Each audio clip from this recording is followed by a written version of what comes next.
Oi, Mônica, voltamos. Oi, Márcio, obrigada. Então, gente, estamos aí voltando, tá? Eu vou passar as próximas perguntas. Tranquilo? Vênus em Júpiter pergunta, na verdade, pede que você comente um pouco sobre os impulsos da negação da morte dos bolsonaristas. Também estou O super discurso curiosa. da negação da morte. Sobre os impulsos de negação da morte, né, dessa galera bolsonarista diante desse contexto de pandemia. Essa pergunta vem bem a calhar, né? Porque Deleuze e Guattari, eles, nessa análise, eles chamam de uma análise micropolítica da sociedade, né? Por que micropolítica, né? Porque a gente tende a pensar a política só em termos de representações, em termos simbólicos. Por exemplo, direita, esquerda, partido Y, partido X, partido sei lá o quê. Eles fazem uma análise social que eles chamam de micropolítica, porque eles querem justamente pensar essa imanência entre sociedade e subjetividade, entre sócios e desejo.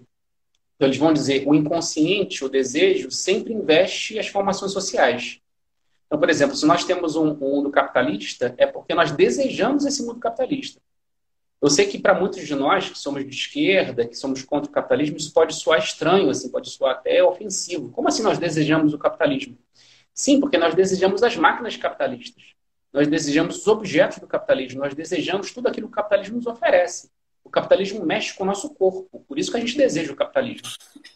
Os objetos que o capitalismo produz. A gente gosta de ser produtivo, a gente gosta de ser competitivo, a gente goza dessa maneira, né? Então, o capitalismo mexe com o nosso corpo.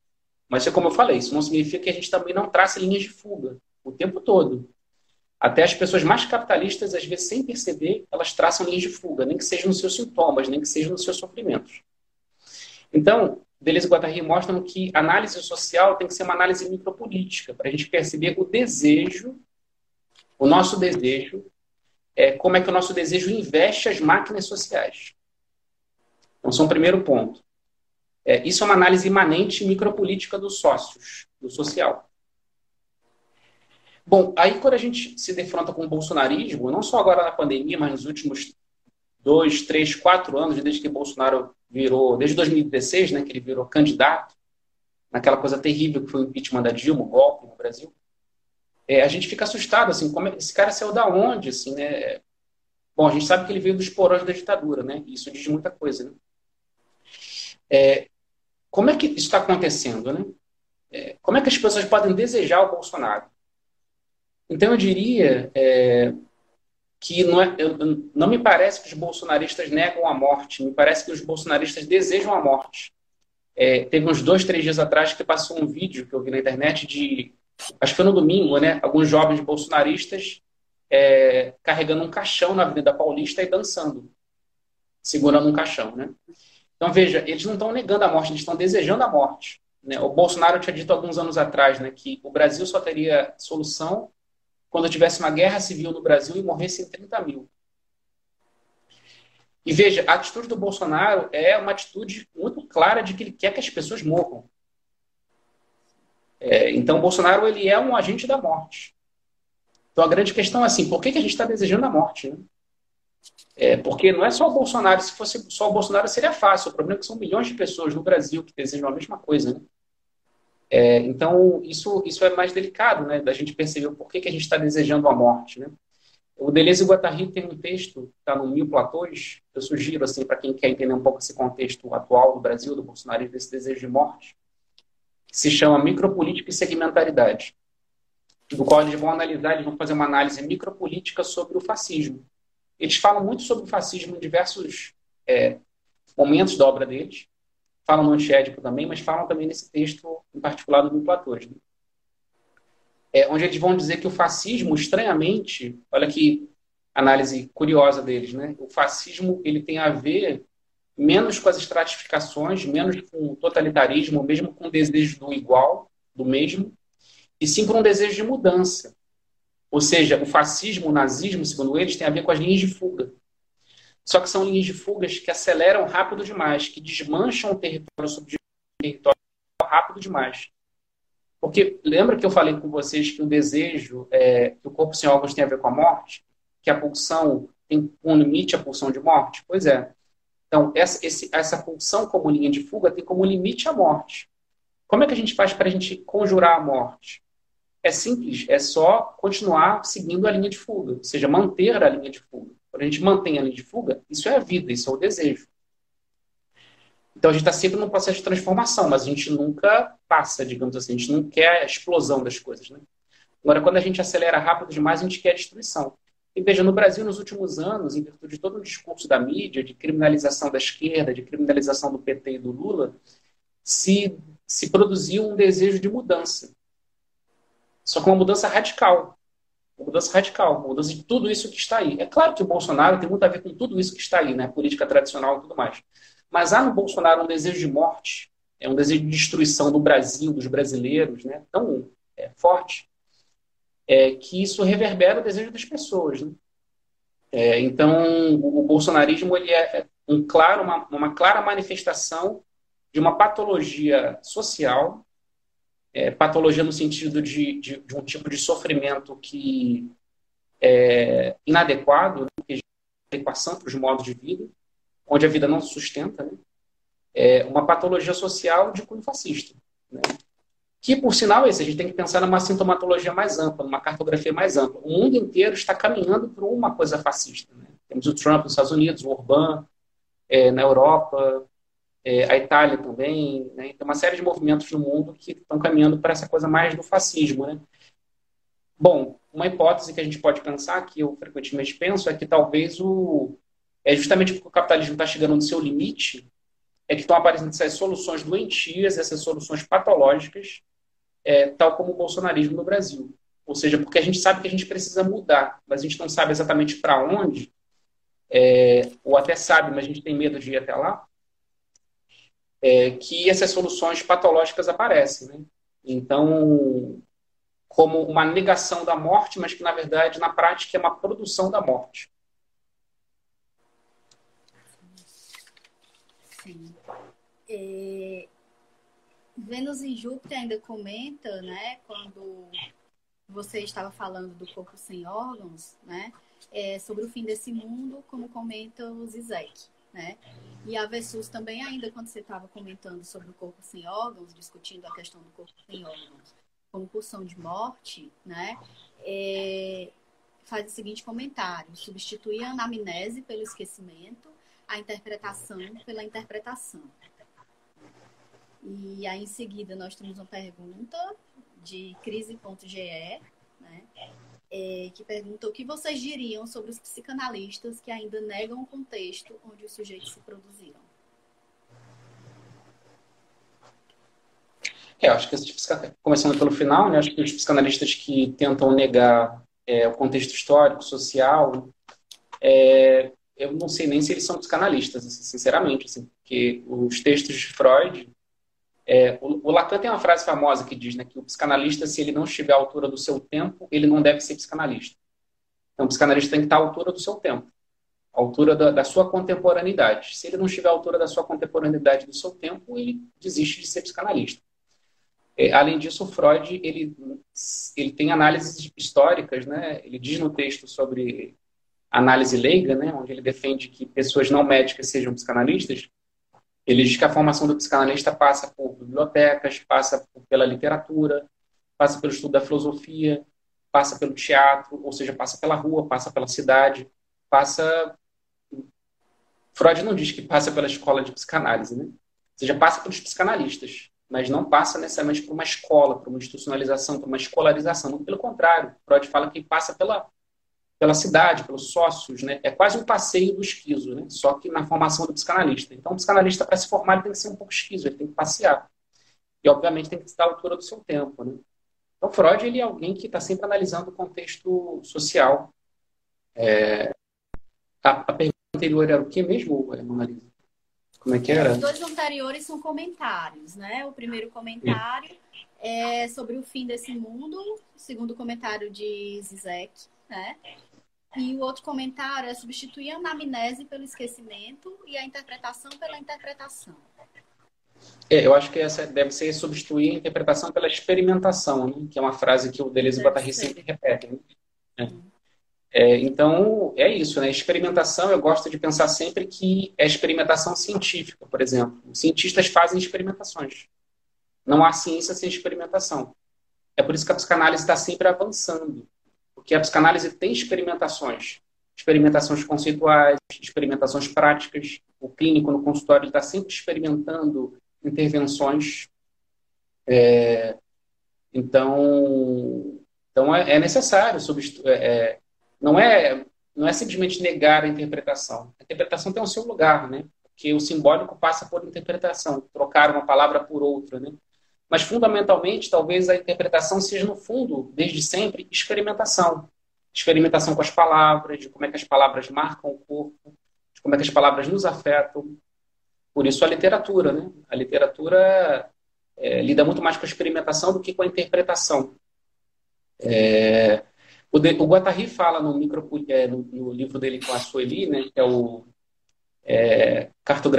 Micropolítica, Cartografia do Desejo, que a gente talvez tenha que utilizar o termo interpretação no sentido musical, como um pianista que pega uma peça, né, uma pauta de uma música e interpreta no piano. Então, dois pianistas diferentes vão interpretar a mesma música de maneiras distintas. Então, a interpretação tem a ver com o estilo. Então, a esquizoanálise tem a ver muito mais com a interpretação no sentido musical. Tem a ver com o estilo de cada analista e, obviamente, com os estilos dos analisantes.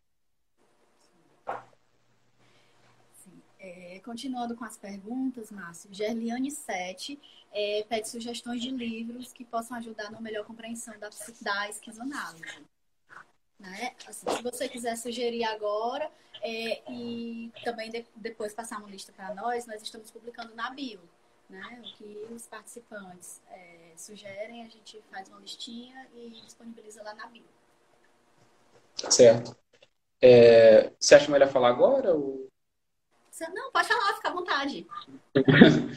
Os dois principais livros da esquizoanálise, né, é o Antiédipo e o Mil Platões. Então, é o Capitalismo e Esquizofrenia 1 e 2, primeiro volume e segundo volume. O primeiro volume é o Antiédipo, de 72, e o segundo volume é o Mil Platões, de 1980.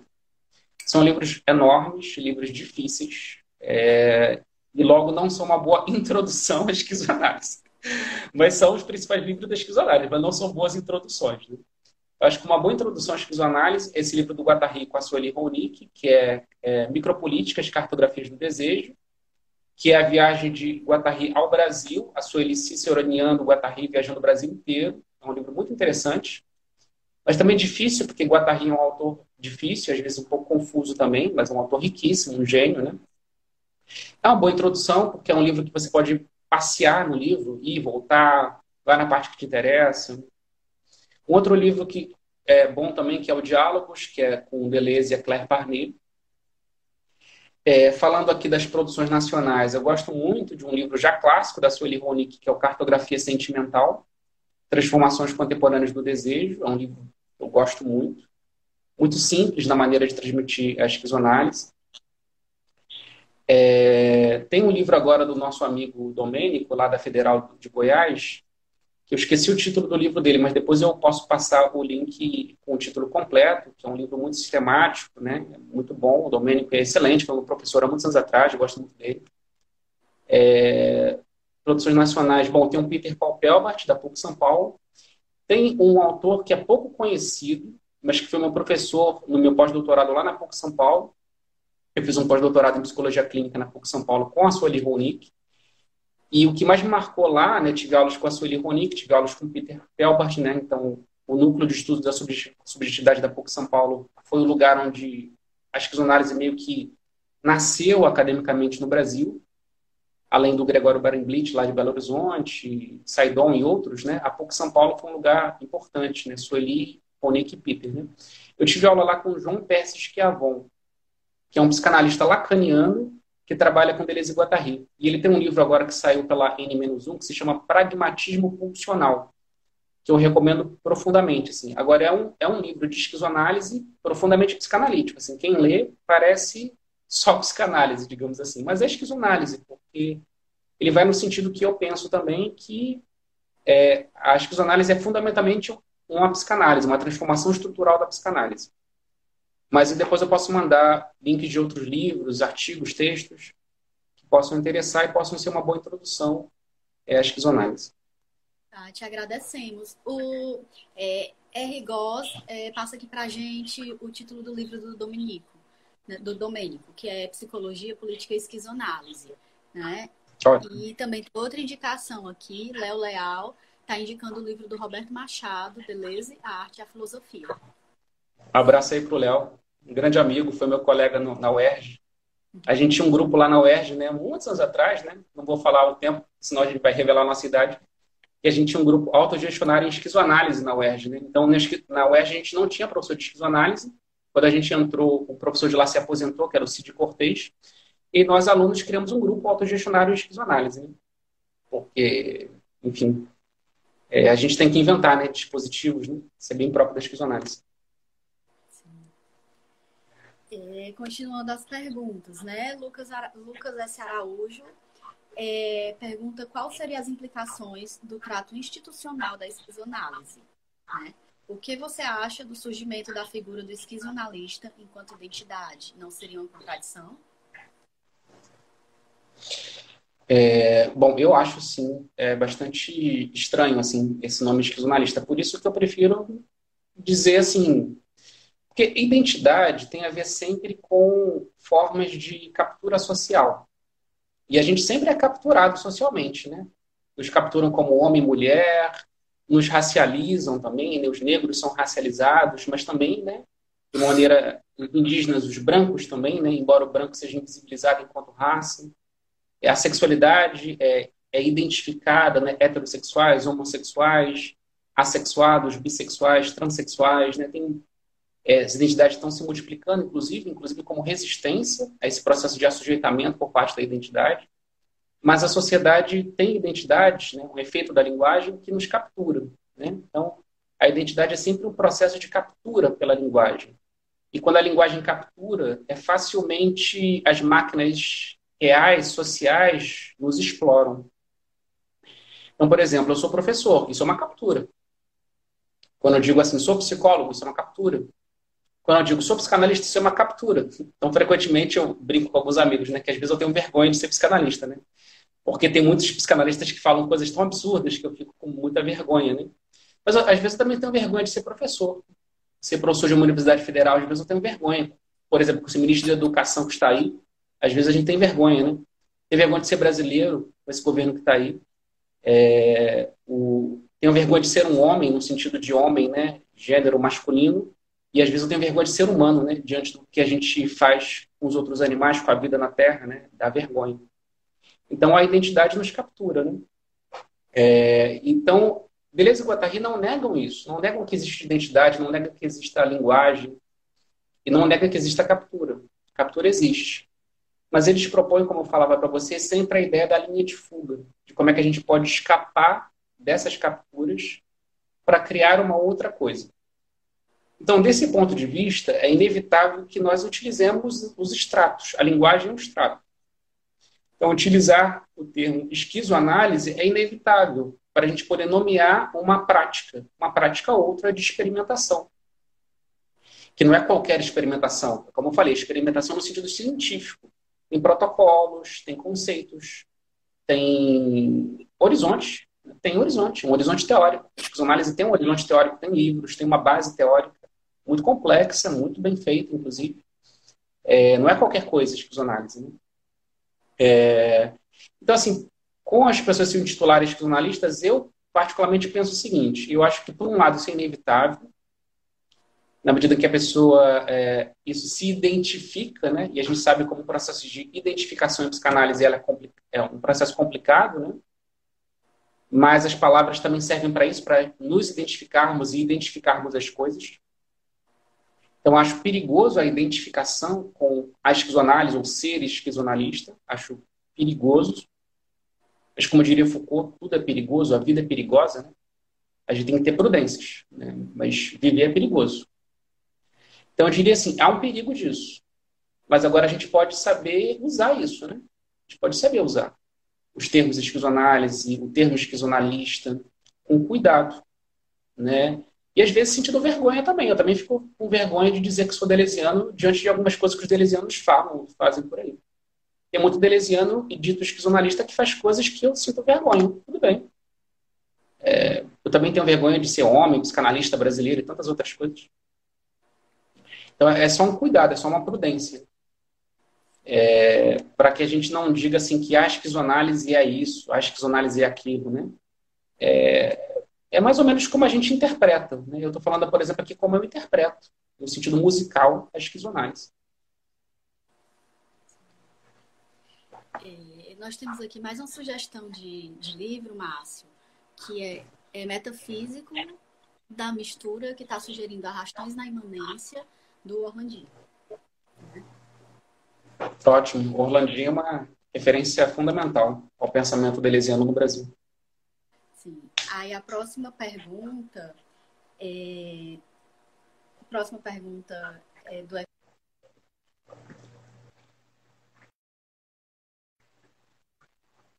do artigo definido singular a esquizoanálise. E pergunta, não seria mais prudente falar em uma esquizoanálise? A esquizoanálise que eu pratico? É o que eu acabei de dizer, né? Então, sim, poderia ser. Essa é uma questão de modo de expressão, assim, né? A gente vai ter que falar da esquizoanálise, falar a esquizoanálise isso, a esquizoanálise aquilo. Mas, obviamente, né? Como eu venho muito dessa formação psicanalítica, né? Nesse tripé, né? Análise pessoal, supervisão dos casos e estudo teórico, com a psicanálise a gente aprende que todo ato de fala vem de um sujeito. Então, assim, todo enunciado vem de alguém. Quem é esse que quer? Quem é esse que fala? O que é essa pessoa que fala que Nietzsche também já se colocava essa questão, né? Quem é esse que quer a verdade? Quem é esse que fala? Quem é esse? Né? Então, acho que o fundamental é esse. Então, quando eu falo a esquizoanálise, outros falam a esquizoanálise, a gente tem que se perguntar, mas essa pessoa está dizendo o quê? Qual a interpretação no sentido musical que essa pessoa tem da esquizoanálise? É basicamente isso, é um uso da linguagem, que eu me autorizo, é claro, porque senão vai ficar impossível se comunicar. A próxima pergunta, né, é da Carla Fernanda, que pergunta o que você pensa sobre uma proposta de cartografia da vida trazida pela filosofia africana, que busca entender essa produção de subjetividade a partir do coração, como bombeador do nosso senso vital, né? Devendo ser, portanto, mais escutado do que a razão, uma vez que o coração é a nossa consciência. Eu não entendi essa última coisa que você falou, Mona Lisa. Podia repetir, por favor? Eu vou repetir, porque é uma pergunta longa, né?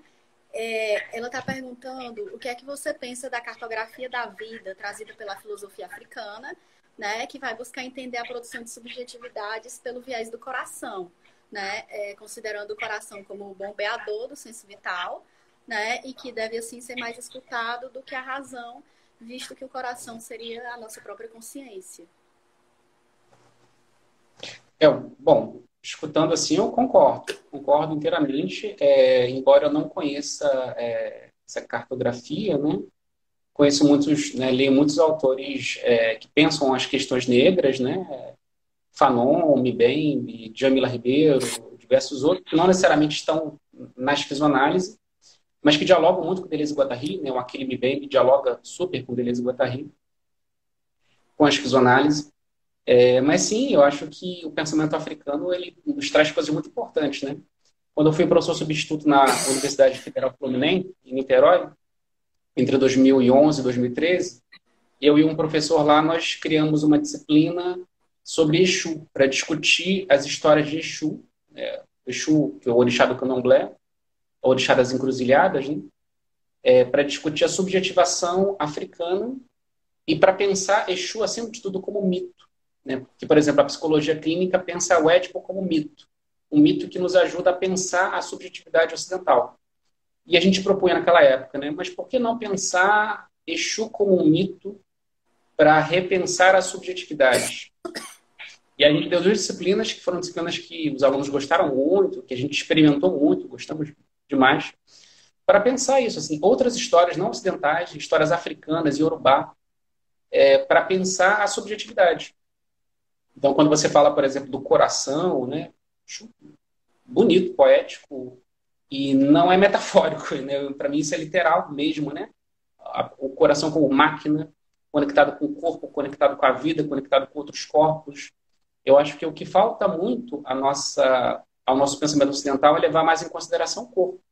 E eu acho que essas tradições africanas, a meditação africana, que está no Brasil, felizmente, sofrendo muito há séculos, mas resistindo, traçando suas linhas de fuga. Uma das linhas de fuga fundamentais que ela traz, que ela traça, é o corpo, a importância do corpo. E, sem dúvida, do coração. Das relações reais, né? Para mim, isso é muito Deleuze e Guattariano, né? A matéria, o corpo real.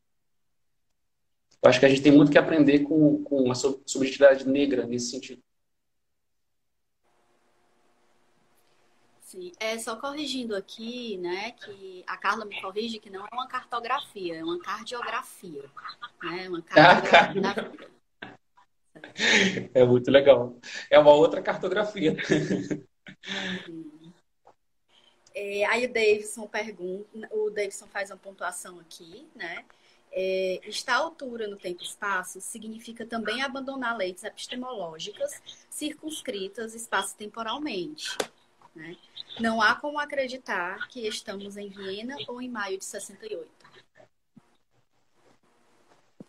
É o comentário do Davidson. Não sei se eu entendi muito bem, mas assim, é um comentário, né? E comentando o comentário dele, eu não sei se eu concordo muito, não. Porque quando a gente lê um autor da Viena do século XIX, como Freud, a gente é um pouco transportado para lá, né? Por exemplo, a gente está falando aqui de Exu, né? Quando eu pego o livro do Reginaldo Prange, Mitologia dos Orixás, eu sou transportada para um outro espaço-tempo. O tempo dos orixás, por exemplo. Então, a literatura, a experimentação tem muito a ver com a gente ser transportada para um outro lugar. Qual o problema da Viena do século XIX? É aquela coisa que a gente comentou antes, né? Nietzsche era machista, Freud era talvez um pouco racista, sim, mas a gente é que não está enxergando as nossas limitações hoje, né? Porque outros virão para nos apontar as nossas limitações também.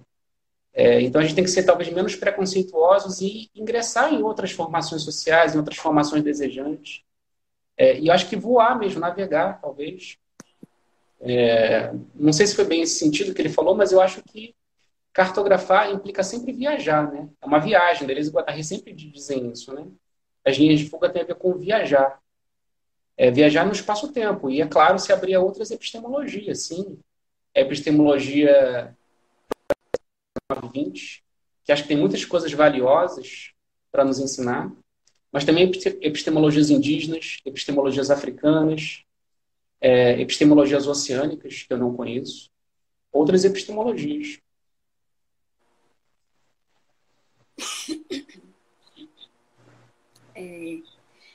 Isa VRS pede indicações de livros onde a esquizoanálise conversa com as questões raciais. Bom, acho que a gente já comentou, né, sobre isso, né, de algumas sugestões bibliográficas, né, de sugestões de livros iniciais, né, para pensar a esquizoanálise, é isso? Sim, só que ela está pedindo especificamente relacionada com questões raciais. Com questões raciais.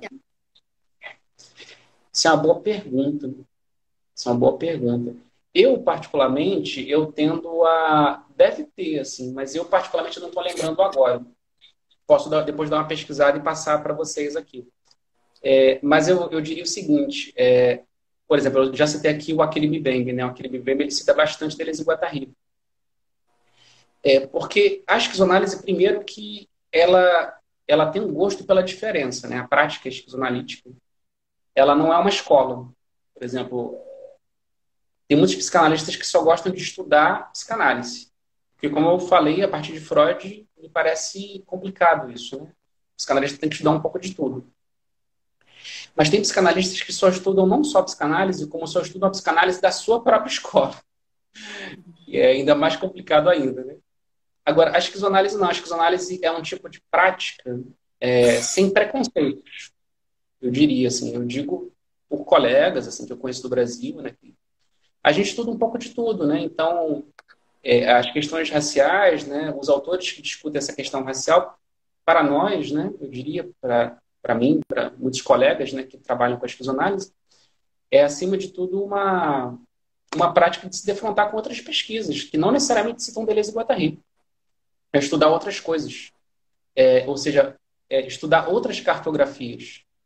Então, por exemplo, Frantz Fanon, né, que é um dos pioneiros desses estudos, né, um psicanalista, inclusive, né, psicanalista, psiquiatra, quando ele escreve Peles Negras e Máscaras Brancas, na década de 50, né, ele está fazendo ali um trabalho cartográfico. Né? Não é à toa que um autor francês, que é o Guillaume Silbertin Blanc, tem um artigo que diz, né, que Frantz Fanon é o inventor da esquizoanálise. Porque o Frantz Fanon, quando ele escreve Peles Negras, Máscaras Brancas e Os Condenados da Terra, ele mostra que não há desejo sem que você pense o contexto social. Então, por exemplo, não dá para você pensar o desejo das mulheres e homens negros sem pensar o contexto da colonização que produz esses corpos dessa maneira. Os problemas narcísicos, por exemplo. Né? Então, veja, é um esquizonalista. Antes que a esquizoanálise surgisse. Ou seja, porque ele tem uma pegada, uma maneira de pensar que é próxima de Deleuze e Guattari. Então, eu diria que eu posso depois pesquisar e passar para vocês alguns autores que discutem essa questão racial, que super me interessa, né? Mas, acima de tudo, acho que é importante que a gente se defronte com autores que, às vezes, não vão nem citar Deleuze e Guattari. Então, a esquizoanálise implica uma abertura à diferença, implica abertura a outras pesquisas. Te agradeço, Márcio, e aí a gente disponibiliza essa referência na bio aqui do Núcleo, quando você passar. Temos mais algumas perguntas aqui, né? Metafísico da mistura, né? Pergunta: a questão do assujeitamento pela noção de identidade foi extremamente criticada por Deleuze e Guattari. A identidade não poderia ser pensada como linha de fuga dentro dos contextos onde elas se forjam. Acho até que você já comentou, né, sobre essa questão. E, se você quiser comentar novamente. Só acrescentando, né, eu falava que a identidade tem a ver com a linguagem, e são formas de captura, sim, né, formas de fixação, né, identidade tem a ver com idêntico. Então é importante que os corpos sejam identificados, que eles sejam fixados, tornados idênticos a si próprios, a algum modelo, a algum padrão que é imposto a elas. Então, a linguagem nos assujeita, né, nos identifica, para explorar o quê? Explorar a nossa força pulsional, a nossa energia desejante. É isso. Nós somos como pilhas exploradas por máquinas reais, máquinas sociais, e a linguagem são essas pinças que vão nos capturando. Então, Deleuze e Guattari propõem não que a gente vá viver sem linguagem, a questão não é essa. Né? A questão é fazer um outro uso da linguagem. Por exemplo, esse uso mais da experimentação científica, né, como eu falava, né? Mas também com um lado estético, ético forte, que é o lado... eu falava do lado musical, da interpretação musical, né? Então, como é que a gente pode, por exemplo, utilizar essas identidades? Por exemplo, hoje a questão das identidades está explodindo, né? No Brasil e no mundo. Menos como uma identidade que é assujeitada pelo poder e mais como uma identidade de resistência.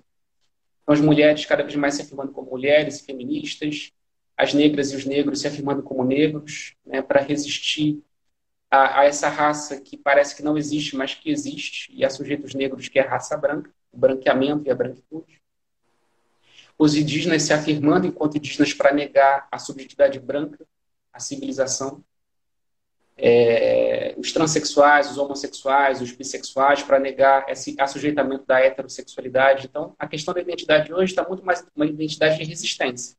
Agora, também tem um perigo nisso, né? A gente sabe. Deleuze e Guattari estavam sensíveis a isso desde a década de 70. Qual o perigo disso? O perigo do idêntico. E mais, o perigo dos microfascismos. Né? De você, por exemplo, criar uma subjetividade identificada militante. Porque existem microfascismos de militantes. Aliás, não faltam isso, né? Para quem participa desse grupo, a gente sabe o quanto de microfascismo que esses grupos às vezes têm. Então, o que fazer, então, diante disso, diante das identidades? Usar das identidades como trampolins, como escadas, como degraus, né? Como linhas de fuga. Então, por exemplo, eu sou negro, né? Então, eu me afirmo enquanto negro. Mas, para mim, o Fanon fala sobre isso no Peles Negras, Máscaras Brancas. Ele diz, né? Criar a resistência para os negros e negras não é voltar a um passado mítico africano, não é voltarmos para a África, mas é utilizarmos dessa história, utilizarmos desses mitos para desconstruir outros mitos, por exemplo, os mitos europeus, os mitos de branqueamento, os mitos da branquitude, para afirmar uma outra posição para os negros e negras. É a mesma lógica do Achille Mbembe. Achille Mbembe vai na lógica do Fanon. Ele vai dizer assim, é necessário criar um mundo comum sem raças, né? A raça é uma invenção dos brancos. Então, quando eu me afirmo como negro, eu ainda estou aprisionado numa lógica racial, racista, que foi inventada pela colonização branca. Eu faço isso como resistência, para dizer assim, sim, houve uma colonização, sim, houve uma escravidão, sim, há racismo. Eu faço isso como resistência, para denunciar aquilo que é invisibilizado.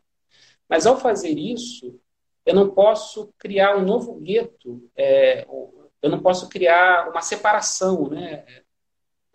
Porque é isso que a lógica racial quer, separar as raças. E explorá-las, é claro. Né?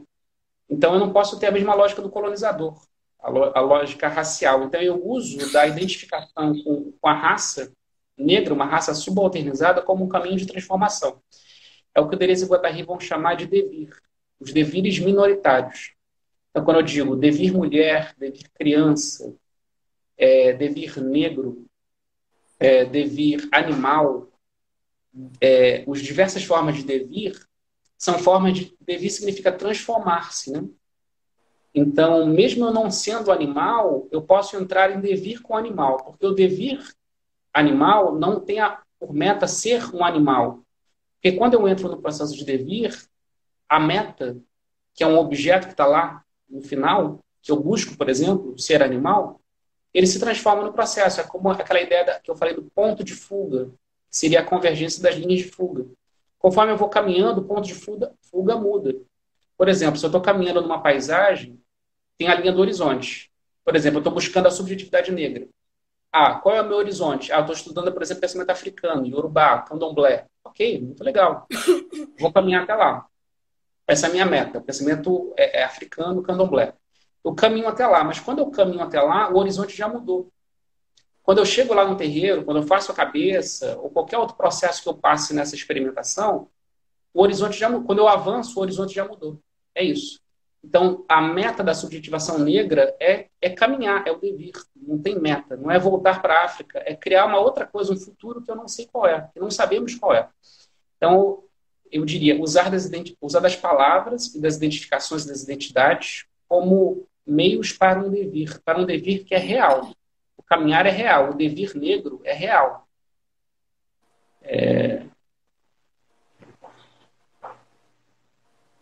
A próxima pergunta, né? E eu vou até apressar um pouquinho, porque eu acho que, pelas minhas contas aqui, nós ainda temos umas 5 ou 6 perguntas, né? Mas a próxima aqui, Amaral e Silva pergunta. Márcio, a formação psicanalítica se constitui pelo consagrado tripé. Há muitas questões em torno disso, mas queria te ouvir. Como você pensa a formulação de dispositivos de formação esquizoanalítica? Isso é uma excelente pergunta. Isso é uma excelente pergunta, né? Isso é uma discussão longa, né? Há muitos anos aqui no Brasil, com vários colegas, a gente tem várias discussões, né? Eu, por exemplo, tenho muitas discussões, conversas com um colega lá do Rio de Janeiro, que é o André Rossi, que defendeu agora o doutorado na Federal Fluminense sobre isso, né? O André Rossi, que esteve aí em Parnaíba aí 2 anos atrás, né? Fez uma mesa sobre isso, né? O André Rossi, junto com a Williana Lousada, eles criaram uma espécie de escola de esquizoanálise lá no Rio de Janeiro. Que eu me esqueci o nome, acho que é Escola Livre de Esquizoanálise, uma coisa assim. Eu não lembro muito bem. Bom, isso já tem em outros lugares do Brasil, né? O Gregório Barenblit tem uma escola de esquizoanálise e esquizodrama, né? O Instituto Gregório Barenblit, lá em Belo Horizonte. Tem o Luiz Fugante em São Paulo, com a Escola Nômade. Mas, em geral, os esquizoanalistas brasileiros, né? Isso é um ponto também interessante, né? A esquizoanálise parece que só vingou, de fato, no Brasil. o que é muito engraçado e muito anticolonial, né? Já que a gente está falando de resistir à colonização, né? A psicanálise foi criada na França, mas parece que só vingou direito no Brasil. E tem várias razões para isso, né? O Joel Birman e a Sueli Ronick, dois artigos deles, eles falam que provavelmente isso tem a ver com a subjetividade mestiça, misturada do Brasil, né? O Brasil é um lugar que tem muitas referências. Como a esquizoanálise gosta de mistura, é um dos motivos que a esquizoanálise vingou no Brasil. A psicanálise vingou no Brasil de maneira heterogênea, essa que é a verdade. Então, tem várias escolas diferentes que pensam a psicanálise de maneira diferente. Os Fugantes de um jeito, Barenblit de outro, agora André Rossi, Eduardo Passos, Juliana Lousada lá no Rio de Janeiro. Acima de tudo, os psicanalistas do Brasil estão nas universidades, né? Eu aqui na Federal do Maranhão, né? Também tem um colega meu aqui na Federal do Maranhão, que é o Carlos Antônio, da psicologia, tem também na filosofia tem o Flávio Freitas, enfim, a galera está, em geral, mais na universidade. Isso implica que existem vários estilos de trabalhar a esquizoanálise. E eu acho que isso não é um problema, não. Isso é uma virtude, isso é uma riqueza. Então, como se formar em esquizoanálise? Bom, eu diria que o percurso singular de cada um. Nesse sentido, a formação em esquizoanálise não é muito diferente da formação em psicanálise. Porque, em geral, se pensa que a formação em psicanálise é dentro de uma escola. Mas não foi isso exatamente que Freud e Lacan propuseram. Se Freud criou uma associação dos psicanalistas, se Lacan criou a sua escola, que depois ele dissolveu, né? Lacan funda a Escola Freudiana de Paris e depois dissolve, e Guattari foi membro da Escola Freudiana de Paris, né? Décadas, né? Guattari foi da Escola Freudiana de Paris de Lacan. O que eles evidenciavam é que a escola é um lugar de refúgio, é um lugar onde os psicanalistas se encontram e aprendem, estudam juntos. Mas a formação do psicanalista é um tripé, ou seja, estudo teórico. Como é que cada um estuda? Não sei, cada um tem o seu percurso, né, de estudar. Seus encontros, seus intercessores. Análise pessoal, aí não tem muito para onde escapar, ou melhor, até tem para onde escapar, você escolhe o analista que você tem transferência, né? Foi o que Lacan disse, né? Então, você não precisa escolher um analista da sua escola, você pode escolher de outra escola. Foi uma coisa que o Lacan inventou. E, por fim, a supervisão dos casos clínicos, que você também vai procurar um supervisor que tenha a ver com você. Então, veja, a formação do psicanalista é uma formação muito singular. E Lacan dizia, o psicanalista só se autoriza por si mesmo, com a referência de alguns. Ou seja, não de todos. Então, assim, quando eu me autorizei psicanalista depois de um longo período de formação, desde meus 17, 18 anos que eu comecei a estudar psicanálise, né? Então, um longo período de análise pessoal, de supervisão e tal, e aí eu resolvi, né, me autorizar psicanalista. Eu tenho respeito de alguns psicanalistas, de alguns colegas, mas não de todos, né? Mas dogmáticos que acham que esse negócio de esquizoanálise não tem nada a ver com psicanálise, que acham que eu não sou psicanalista. Ok, eu não preciso de todos, eu só preciso de alguns, né? A formação em esquizoanálise eu acho que é parecida, né? Eu diria que a formação clínica em esquizoanálise também passa por esse tripé. Eu ouso dizer isso, mas é baseado apenas na minha experiência, né? Baseado também na experiência do Guattari, que era psicanalista, né? Agora, como eu falei, né, não existe só esquizoanálise na clínica, existe esquizoanálise em pesquisa, existe esquizoanálise em experiência de estágio, experiência de extensão. Esquizoanálise no Brasil é muito presente na saúde mental brasileira. A história da reforma psiquiátrica brasileira e das práticas de saúde mental no Brasil são profundamente marcadas pelo pensamento de Deleuze e Guattari e pelos autores que comentam Deleuze e Guattari no Brasil. Então, a esquizoanálise é muito forte na saúde mental. E diversos outros âmbitos, na militância, nas ciências humanas, na sociologia, na antropologia. Mas eu diria, e mesmo na clínica, tem pessoas que pensam a esquizoanálise longe da psicanálise. Tem pessoas que pensam assim. Eu respeito essas pessoas, eu só não concordo. Meu caminho é um pouco diferente, e eu diria que até, nesse sentido, eu vou muito na letra de Deleuze e Guattari, né, que dizem, eu vou muito no antiético. Para mim, a base da minha clínica esquizoanalítica é o antiético. Um livro profundamente psicanalítico. Mil Platôs, não. Mil Platôs já é um livro onde a esquizoanálise é aberta para outras dimensões, para outros campos, para música, para matemática, para história, para antropologia. O Platôs é um livro muito rico, muito complexo também. Agora, Antiédipo é um livro que discute com a psicanálise, é um livro psicanalítico.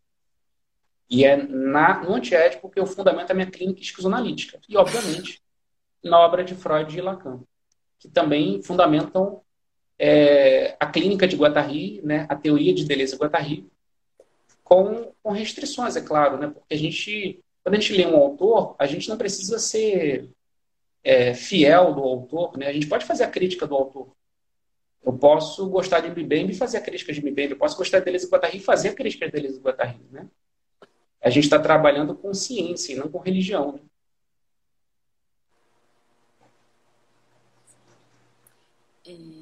Continuando aqui, o Pedro Vitor, ele indica, né, Exu nas escolas, de Elza Soares, né? E Luftness escreve: nossa, que incrível esse estudo sobre Exu. Eu, como bandista, adoraria fazer essa disciplina. Professor, você pode indicar leituras sobre o tema? Bom, sobre o tema, né? Eu dei essa disciplina com o professor lá da Federal Fluminense, que está lá ainda, né? Que é o Abraão Santos. Você pode dar uma olhada, de repente ele tem artigos aí sobre isso.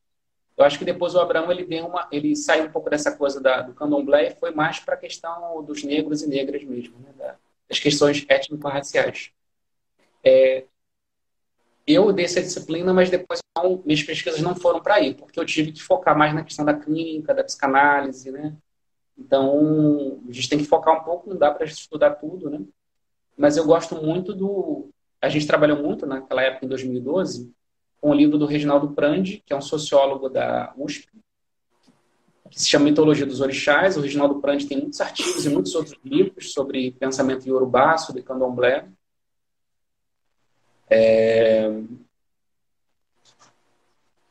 Bom, depois eu posso pensar em outros textos e outros livros, mas eu estou lembrando muito que a gente trabalhava muito com o Reginaldo Prandi naquela época. Trabalhando diretamente com aquilo que o Reginaldo Prandi cartografou, que ele colheu nos terreiros, né? Os mitos dos orixás. É muito bonito, né? Eu acho uma coisa muito esquizo, né? A questão do mito dos orixás, né? Porque os orixás, eles são forças da natureza, né? Então, quando a gente fala de Oxum, a gente está falando dos rios. E está falando de um fluxo que é típico dos rios, mas que também tem uma qualidade humana, né? Uma qualidade do orixá em nós, né? E tem a ver com fora, né? Lembra muito o passeio do esquizo. Eu acho que essa subjetividade iorubá casa muito bem com as pesquisas de Deleuze e Guattari e com a esquizoanálise, né? Basta a gente avançar nesse sentido, né? Se quiser, bom, depois eu posso colocar meu e-mail também, se quiser entrar em contato comigo para a gente ir conversando sobre isso, eu acho excelente. Eu gosto muito desse tema. É um tema que super me interessa. A galera agradece também, parabeniza pela exposição, né? A Carla Gabriele me orientando, disse que deu certo. Vai dar certo postar no YouTube, né? Então, a partir da live, nós já vamos ter as lives no YouTube, se der tudo certo. E já deu, que ela está vendo aqui. Quero agradecer a Carla Gabriela, né? E a toda a minha equipe do NEPSIS, né? A galera da graduação e do mestrado que está aí trabalhando até para me ensinar a operar essas técnicas aqui, que não tenho talento para isso, né?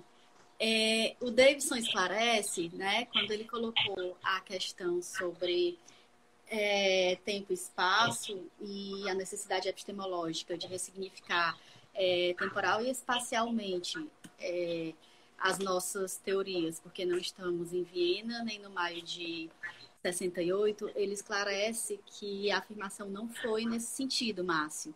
Está mais afinada com as reproduções acríticas ou com a crítica do Guattari aos gatarismos. Eu trabalho com a articulação da esquizo com as epistemologias africanas. Né? Concordo, David.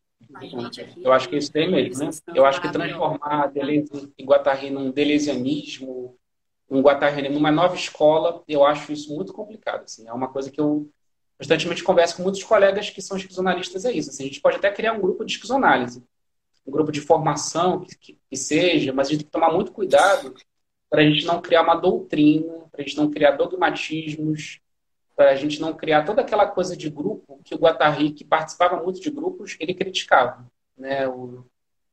Esse tipo de cola grupal, né? Identificações, né? Eu acho isso muito complicado, porque a própria da esquizoanálise é a mudança, né? Mas concordo com você.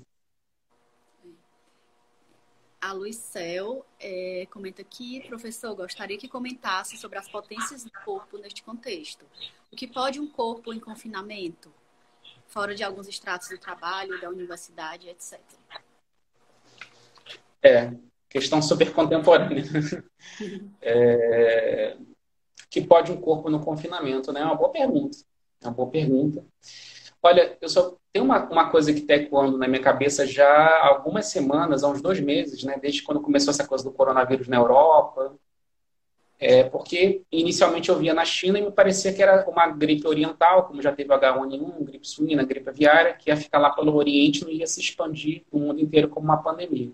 Quando eu vi que era uma pandemia e que estava tudo parando, aí eu li um artigo do Agamben, que é um autor que eu gosto muito, e ele criticava esse estado de exceção que está sendo produzido, de obrigar as pessoas a ficarem em casa, enfim, esse controle biopolítico sobre os corpos, e esse estado de exceção, onde o Estado agora legisla e nos impede de vir e quer nos confinar.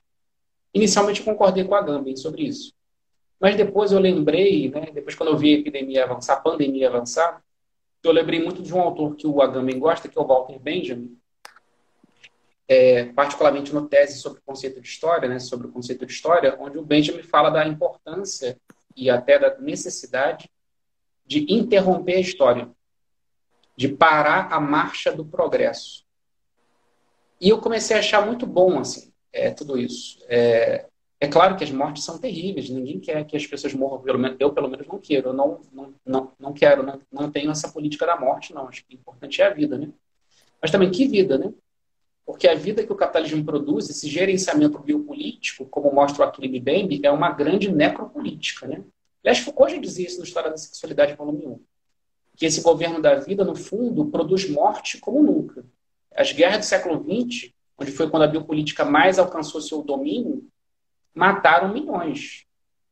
Então, o capitalismo ele é um grande sistema de controle da vida que produz a morte em escala industrial. E não só a morte assim, de matar algumas pessoas, por exemplo, a população negra. Né? A cada 24 minutos no Brasil morre um negro nesse país. É um genocídio. Né? Um genocídio. Os negros que vivem em campos de concentração, em favelas no Brasil. É terrível. A necropolítica que o Mbembe fala é uma coisa muito real. É tão real que está assim, na nossa cara, e a gente não está vendo. Né? Então, assim, mas não só isso. Também até os ditos, as pessoas que supostamente estão no topo dessa cadeia alimentar capitalística, elas têm vidas mortificadas pelo trabalho, pela produção. Então, assim, parar a história, interromper a história, parar a marcha do progresso, eu acho que é uma forma da gente repensar o nosso corpo, né? No sentido beleza guattariano, né? Tanto o corpo social quanto o corpo desejante, né? Ou seja, que tipo de desejo nós temos? Que tipo de vida é essa? Que é uma vida mortificada pelo trabalho, pela produção, pela competição. Digo isso, por exemplo, na vida acadêmica, que eu sou professor, pesquisador. O nosso café da manhã, almoço e jantar é basicamente isso: produzir, trabalhar, produzir, competir. Né? Então, que tipo de vida é essa, né? Que vida mortificada, triste é essa, né? Então, assim, eu acho muito importante que a gente esteja parado. E eu acho que, como diz Deleuze, no Imagem e Tempo, que é um livro dele sobre cinema, que é muito bonito, Imagem e Movimento, Imagem e Tempo, ele diz que quando o cinema chega no horizonte do fim do esgotamento dos esquemas sensório-motores, ele diz que é o cinema é o neorrealismo italiano. Né? Rossellini, por exemplo. Que mostra, por exemplo, Roma, Cidade Aberta. Ele mostra Roma sendo destruída na Segunda Guerra Mundial. Então ele mostra uma cidade em ruínas. E o Deleuze comenta assim: é quando nós nos defrontamos com acontecimentos grandes demais e nós não sabemos reagir, como durante, por exemplo, a destruição de um país, de uma cidade, quando a gente não consegue mais reagir de maneira habitual a certos acontecimentos que são grandes demais, aí é que emerge uma visão. Uma visão de alguma coisa que a gente nunca viu, que a gente nunca pensou. Então, talvez essa pandemia, talvez a gente esteja reagindo muito rápido a essa pandemia, querendo pensar alguma coisa, soluções, textos, artigos e tal. Nada contra quem quer fazer isso. Mas talvez no sentido deleuziano seja mais interessante a gente se deixar tocar no nosso corpo, no real, por essa parada, por essa interrupção, para que a gente não consegue mais reagir, não consegue mais agir, para que emerja finalmente uma visão, alguma coisa nova, um novo pensamento. Nós vamos já ter a live encerrada. Temos 1 minuto aqui.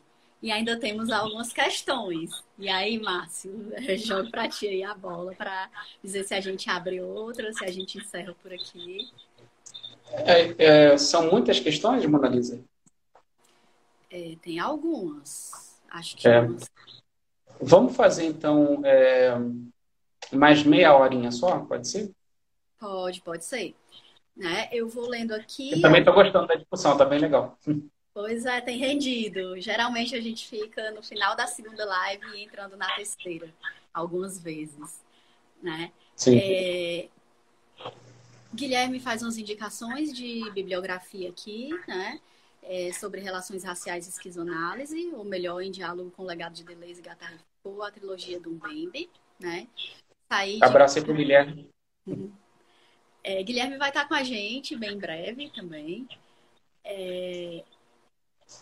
Guilherme continua, sair da grande noite, políticas de inimizade, sair da grande noite, políticas de inimizade e crítica da razão negra, né? Que são os livros do Mbembe, né?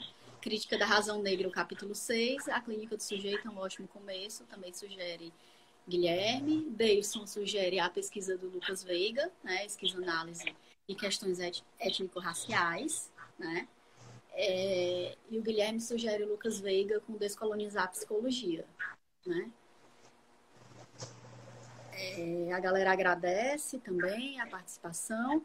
Uma outra pergunta de R. Goss pensando que só há devir a partir de um ser, permitir que se faça devir a própria esquizo, como o devir com as epistemologias africanas, por exemplo. Né? Eu vou precisar encerrar, Márcio, que nós vamos cair. Aí eu reinicio. Tá certo? Tá bom. A gente faz só meia hora, pode ser? A gente pode colocar nosso teto até 5h30? Pronto, podemos. Acho Perfeito. que responder essas perguntas que já estão lançadas e aí a gente encerra. Tranquilo? Tá ok. Pois até já.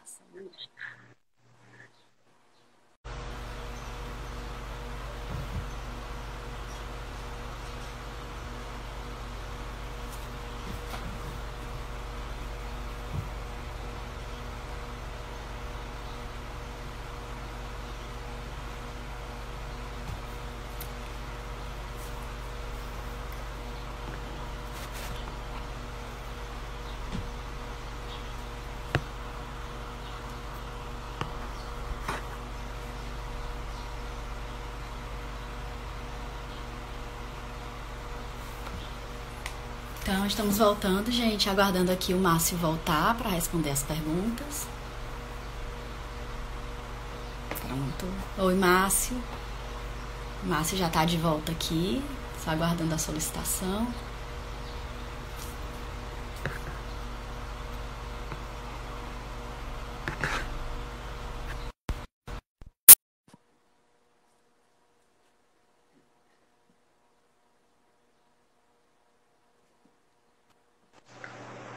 Olá, pessoal. Pronto, Márcio, retornamos, né?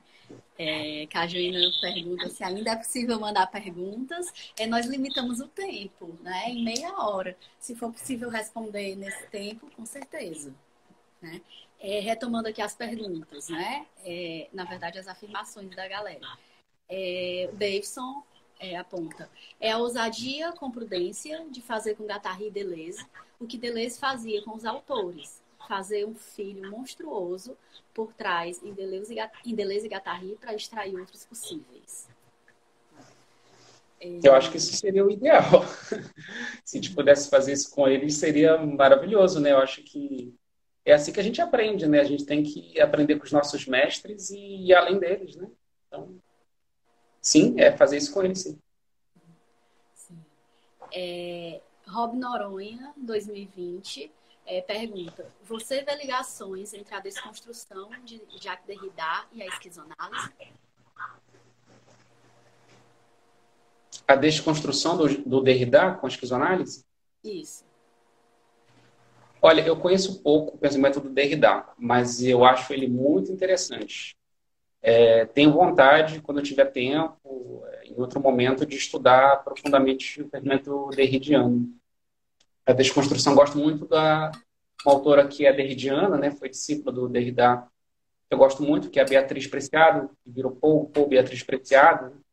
É muito interessante o pensamento de Paul Preciado e de Derrida também. É uma crítica da metafísica, né, da metafísica tradicional do Ocidente.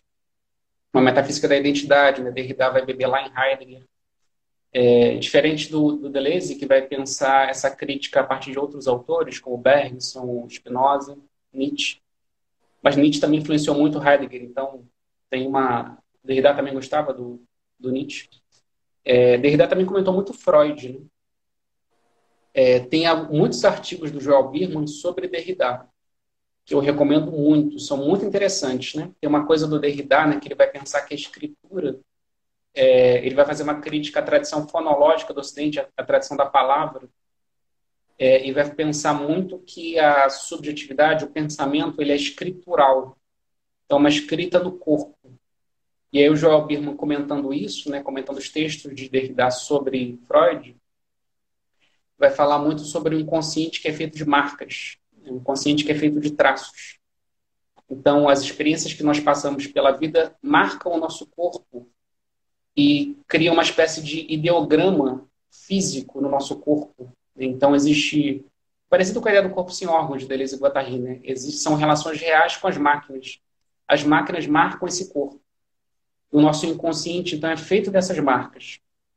Então, aproximar o pensamento derridiano e o pensamento Deleuze e guattariano, eu acho que isso dá samba, né, para falar de maneira bem brasileira.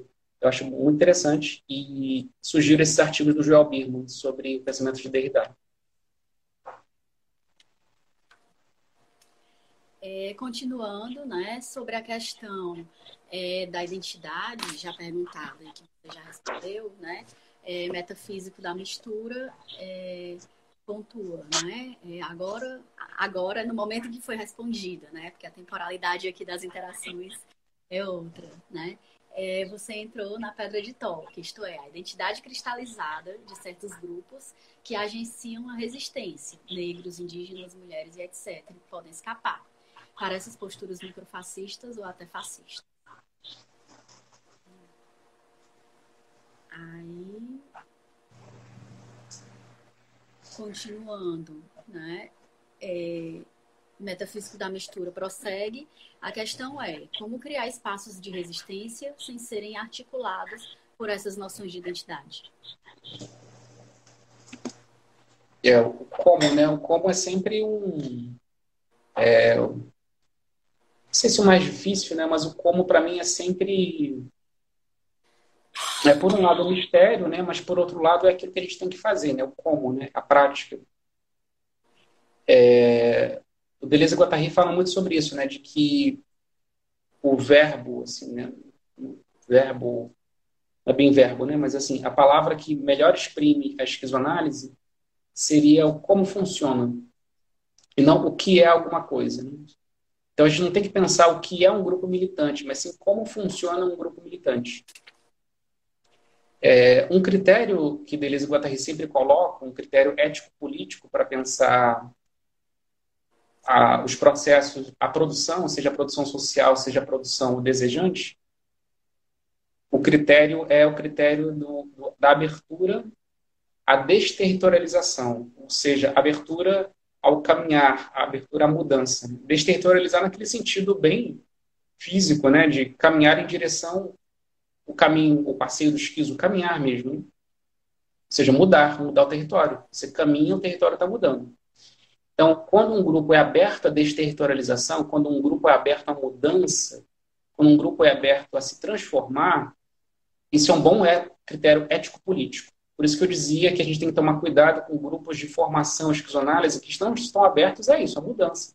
a crítica interna e a crítica externa aos processos de transformação. Então, isso vale para grupos psicoanalíticos e também isso vale para grupos militantes. Isso vale para qualquer grupo, na verdade, né? Então, o critério pragmático, segundo a Deleuze e Guattari, para avaliar grupos é de que maneira esses grupos são abertos às linhas de desterritorialização. Quando os grupos são mais fechados a essas linhas, quando os grupos são mais estratificados, são mais territorializados e estão sempre reforçando o processo de reterritorialização, aí a gente começa a perceber que o desejo aí, que desejo é esse? É um desejo estratificado. Um desejo do mesmo, um desejo pelo idêntico. Então não dá para dizer que não há desejo, porque sempre há desejo. A questão é que tipo de desejo? Há desejos fascistas pela destruição, pela morte. Há desejos de mudança e transformação. Há desejos conservadores que só querem manter uma ordem estabelecida. Então, a gente tem sempre que fazer uma análise pragmática. E para fazer essa análise pragmática, diz o Deleuze e Guattari, temos que pensar sempre como funciona esse grupo, com que componentes, quais são os discursos que são veiculados dentro dele, como é que os enunciados aí circulam. E aí uma sugestão para a gente pensar isso, né, sugiro para quem estiver disposto, né, tem um livro do Deleuze, do Guattari, melhor dizendo, né, que se chama Revolução Molecular, que tem um texto chamado sobre a transversalidade, onde o Guattari vai discutir o conceito de transversalidade de grupos. Não vou me aprofundar sobre isso aqui, mas o conceito de transversalidade, que dá até o nome do título do meu grupo de pesquisa aqui na UFMA, né? Transversalidade. Guattari pensa que transversalidade é uma capacidade de você superar identificações horizontais. Então, por exemplo, os grupos sempre têm identificações horizontais. Meu amigo, meu irmão, meu colega, que está aqui do meu lado, que eu me identifico, né? Por exemplo, num grupo universitário, nós somos todos da universidade, que é uma identificação horizontal ali. Somos todos deleuzianos, guattarianos, esquizo, que é uma identificação ali horizontal. E também existe outro tipo de identificação, né? Outro tipo de estratificação, melhor dizendo, de um grupo, que é uma estratificação vertical, que tem a ver com os lugares de saber e de poder onde a palavra circula. Então, por exemplo, num grupo de pesquisa, o professor, a diferença do professor com relação aos alunos. Então, tem uma diferença aí vertical. Ou num hospital, por exemplo, a diferença entre os médicos, para os enfermeiros, e depois para os técnicos de enfermagem, para os pacientes. Então, é toda uma estratificação vertical num grupo. Como é que a gente pode superar essas identificações horizontais e verticais?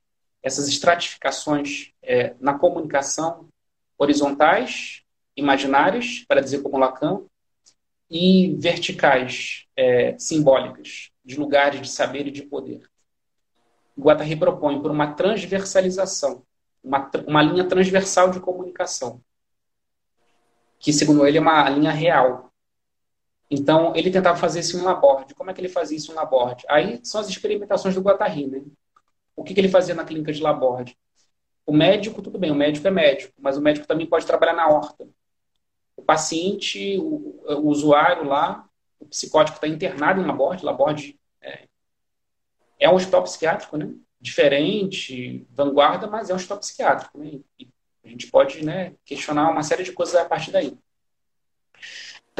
O médico, ele trabalha na horta. O paciente também, ele cria um grupo de estudos. O paciente, ele não é só paciente, mas ele também cria um grupo de estudos. O paciente, ele também trabalha na horta do lado do médico. Ele também vai lavar prato do lado do enfermeiro.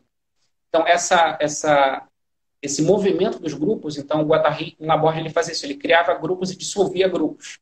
Ele era um Lacan radicalizado, né? Lacan fundou uma escola e dissolveu. O Guattari fundava um monte de grupos e dissolvia todos os grupos. Os grupos duravam pouquíssimo tempo. Isso é uma pista interessante para voltar àquele conceito que nós dizíamos de corpo sem órgãos, né? Para Guattari, os grupos não podem demorar muito. Eles têm que ser dissolvidos rápido. Ou seja, o grupo sujeito tem uma relação com a morte. Um grupo, ele não deve se eternizar. Um grupo, ele deve começar e terminar. Por quê? Porque todo grupo, ele tem que cumprir uma função. Quando a função é cumprida, ele tem que se dissolver. Então, as pessoas têm que ir para outros lugares. Daí, todos os perigos da escolarização, daí todos os perigos de você criar grupos e identidade de grupo. Porque isso tranca, estratifica o desejo.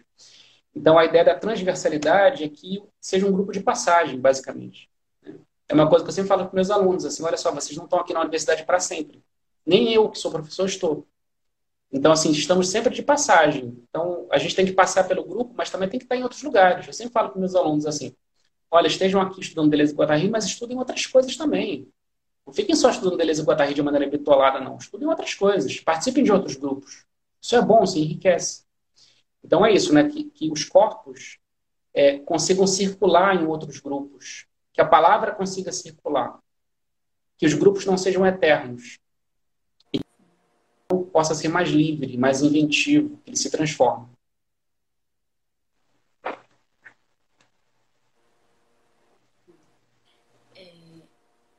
Márcia citou aí, a galera do Transversalidade está presente também, se fazendo presente. Um abraço aí, pessoal. Agradeço aí a presença e também acompanhar as demais lives.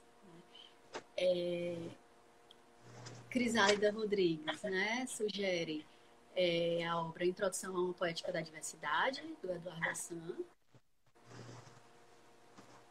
Aí, deixa eu ver o que mais que nós temos de pergunta.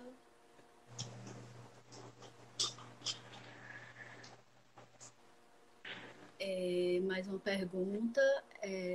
Não, essa sobre Derrida já foi feita.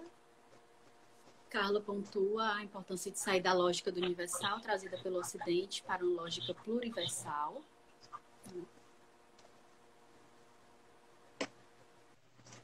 Temos as referências que Guilherme indicou. E acredito que demos conta de todas as perguntas que surgiram, Márcio. Acho que até que estamos ainda dentro do nosso tempo, né? Conseguimos responder tudo. Pois é. Bom, agradeço muito, Mona Lisa, pelo convite. Foi excelente. Passou o tempo que eu nem vi. Foi muito, muito legal, muito leve, muito, muito gostoso.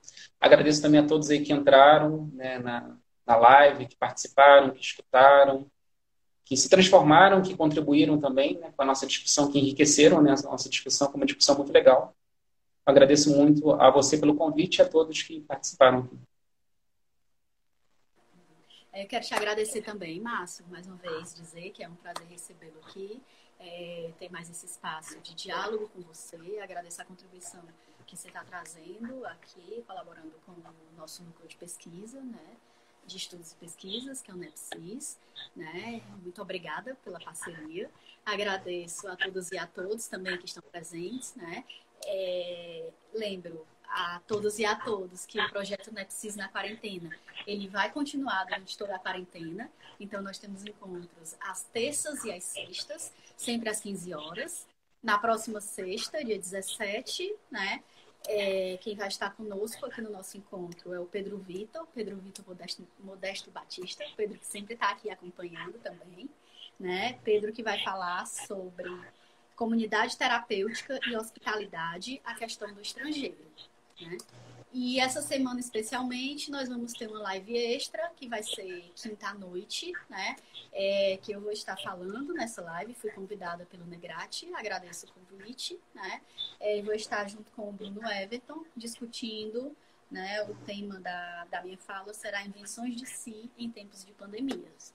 Em tempos de pandemia, né? Então, mais uma vez, agradeço o Márcio, agradeço todos e todos os presentes e me despeço por aqui, né? Essa experiência, Márcio, tem sempre sido muito interessante, os espaços de discussão, né? E que nos possibilitam pensar as reinvenções da prática docente em tempos de pandemia, né? Como é que a gente consegue funcionar e não deixar a peteca cair, né? Sem uma tolerância excessiva de produtividade, considerando aí esse limiar entre a manutenção da saúde mental e também a produtividade, né? Te agradeço bastante. Um abraço, Márcio. Um abraço para Lorena, para a Bebê, né? E até a próxima. Até quinta, gente. Quinta-noite, às 20h30. Até então. Um abraço a todos. Tchau. Tchau.